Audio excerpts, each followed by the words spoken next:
How's it going, everyone? This is your host, Retro Dave, coming to you. And today I wanted to show you something that I feel anyone who really wants to play Gamecube should really look into. So at first, this might look like a regular Gamecube with a GBA player, but if you open it up,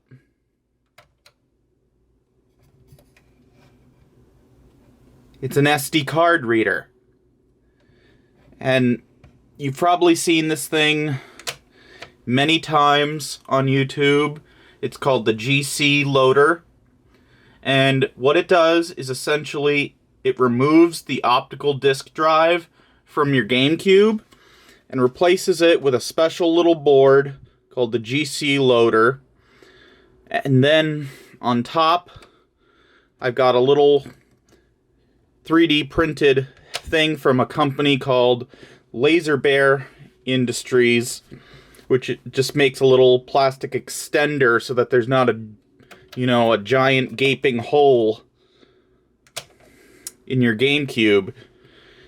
So the reason I call this my ultimate GameCube is actually because not only can I play whatever I want through the SD card, but also it now can output HDMI. If you guys aren't aware, the GameCube actually was, for its time, an HD system. I know Nintendo likes to go off of that the Wii U was their first HD system. Well, technically, the Wii and the GameCube were both capable of HD, it just was never accepted by the mass audience. So, what do you say we turn this on and have a look at it? Okay. So here we are at the main menu, and you see I've literally got all these games on this SD card. Now, I want to point out that all these games I am not technically pirating because I own all these games physical. Now, you could resort to downloading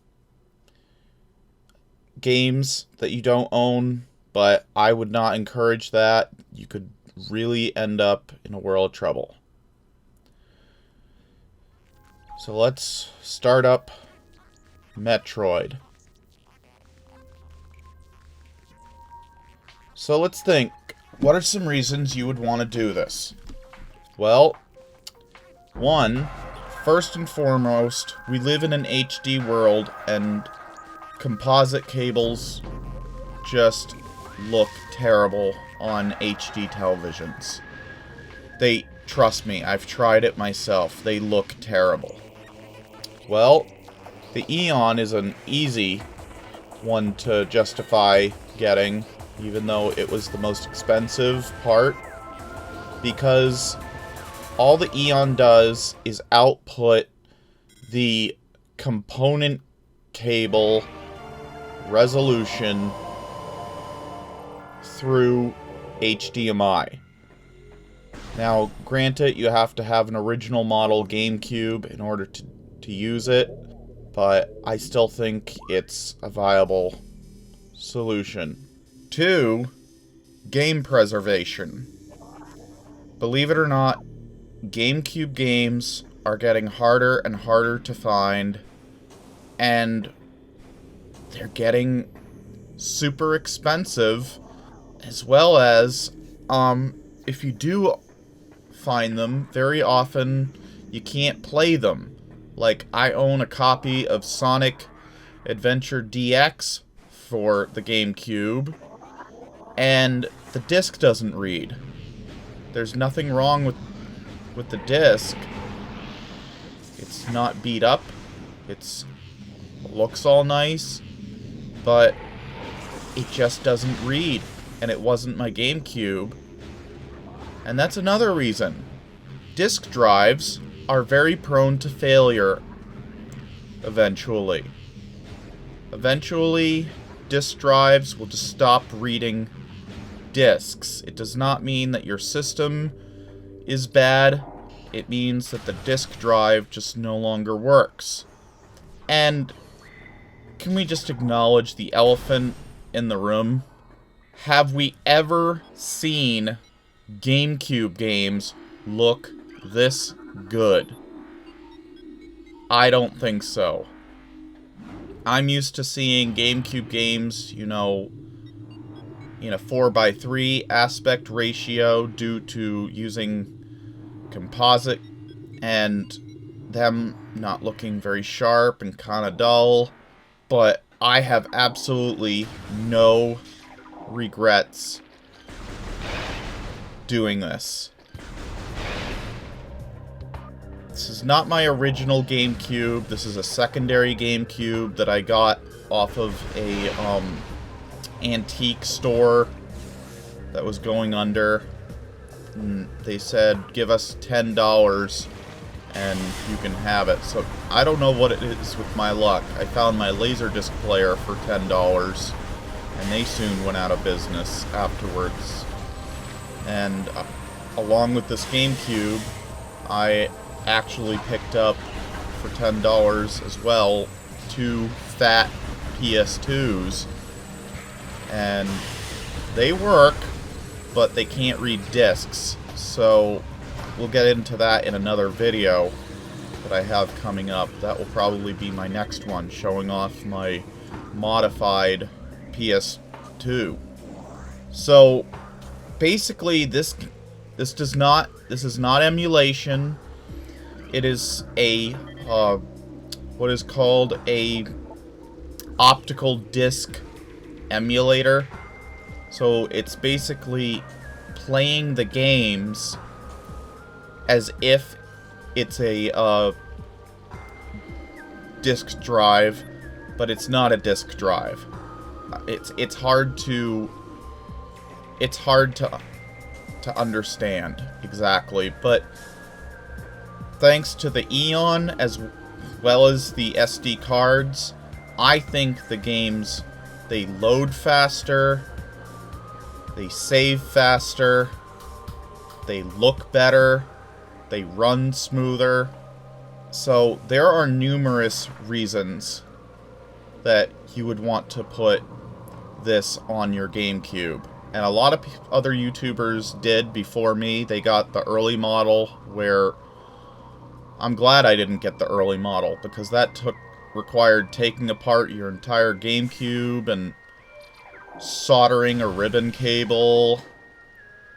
But luckily, after that, they actually came out with a revision of the GC loader that didn't require a ribbon cable anymore, and it literally just is powered and sits in the plug where the original disk drive was plugged in. So that makes things a lot easier. I also, as I said, I mentioned, I also have a modded fat PS2, which I'll show off in another video. I also have an original Xbox modded to hold my games on an original Xbox hard drive, but that one was probably the trickiest out of all of them to do, and honestly, I only did it because there were games I wanted to play that, for whatever reason, Xbox has not gotten to in backwards compatibility yet, but I would hold off and play the ones that are backwards compatible through Xbox One. So I absolutely recommend this mod to you folks, but just please, if you're gonna download the games like I did, just only download what you have a physical of, so that Nintendo can't technically make the argument that you're pirating games. I'm not pirating games because everything on this SD card I own physically. It was just easier to download the backups rather than, say, burn the discs myself, because sometimes the discs don't work anymore. So technically what I'm playing is backups of physical discs that I already own. And I think we can all agree, Metroid Prime and GameCube games, just in general, have never looked this good. I still can't stop saying how amazing these games hold up in HD. I mean, yeah, it's sub HD by today's standards, and the base of HD is 720p. And another thing I almost forgot to mention is that you don't need a gigantic card to hold a lot of GameCube games.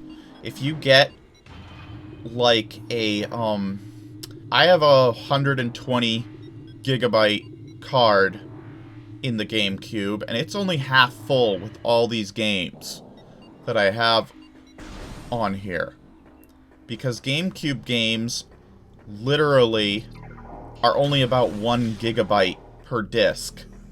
That's very small. So it's like 1.5 gigabytes, and sometimes they don't even take up the whole disc.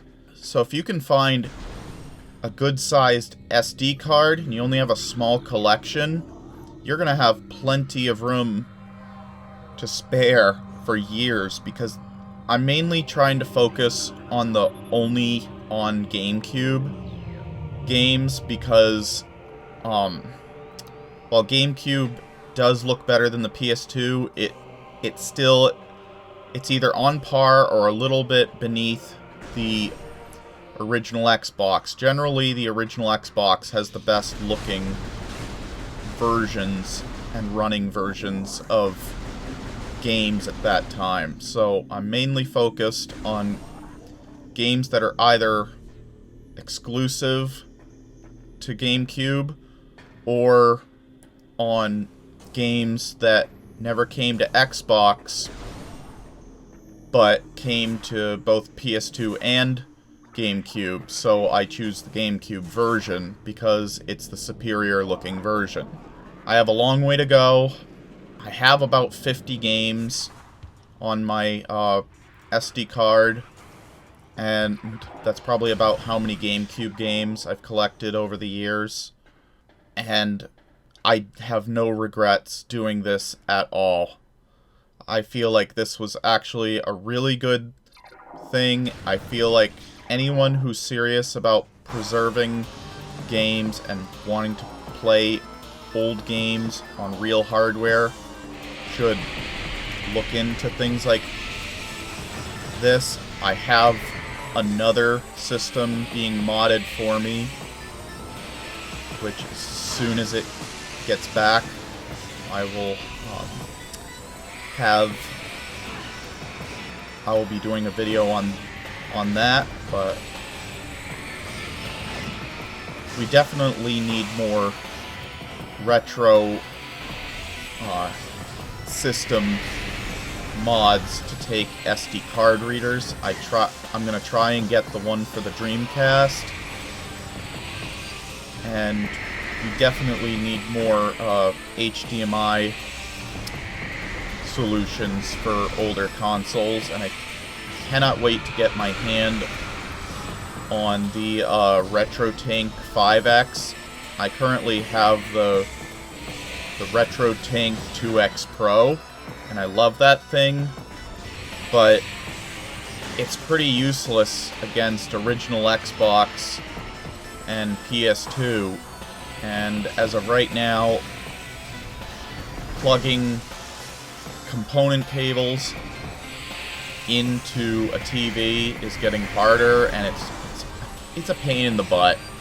So I really can't wait to get, and there's no good HDMI solution for a PS2 and an original Xbox, so I really can't wait to get my hand on those either. So yeah, this is a really good product. It makes your games run and look amazing. I highly encourage you to look into this product. So yeah, guys, that is a look at my ultimate GameCube. I highly suggest you guys do this. As far as I'm concerned, this is the best way to play both GameCube games and Game Boy Color, and Game Boy Advance games if you want to play them on a television. I hope you enjoyed this video, and I'll have more videos like this coming soon. Retro Devo out.